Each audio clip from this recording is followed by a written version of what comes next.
చాలా ఆసక్తికరమైన, అనూహ్యమైన రీతిలో జస్టిస్ సుదర్శన్ రెడ్డి ఇప్పుడు రంగంలోకి వచ్చారు. ఆయన కూడా అందరికీ మోదీలాగే నేను కూడా అందరినీ కోరుతున్నాను, మీరు నన్ను గౌరవించితే నాకు ఓటేయండి అని ఆయన కూడా అడుగుతున్నారు. భారత రాజకీయాల్లో గతంలో కూడా ఉపరాష్ట్రపతులు చాలామంది రాష్ట్రపతులు అయ్యారు. ఇప్పుడు ధంకడ్ రాజీనామా వల్ల ఏర్పడడంలోనే ఒక విధమైన ప్రత్యేక పరిస్థితి కూడా కనిపిస్తుంది. ఇప్పుడు ఒకవైపున బీహార్ ఓట్ల చౌర్యం మీద వివాదం, తీవ్రమైనటువంటి ఘర్షణ, అలాగే అనేక రాజ్యాంగ అంశాలు.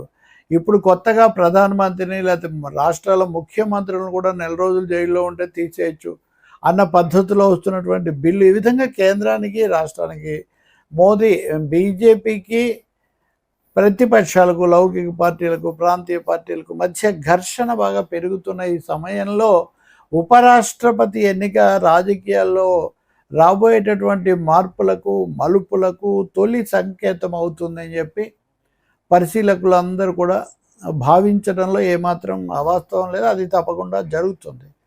రేపు వెంటనే జరగబోయే శాసనసభల ఎన్నికల ఫలితాలు ఎలా ఉన్నా సరే ఒక దీర్ఘకాలంలో పునఃసమీకరణకు ఎవరం ఎటున్నామని చూసుకోవడానికి ఇది అవకాశం అవుతుంది.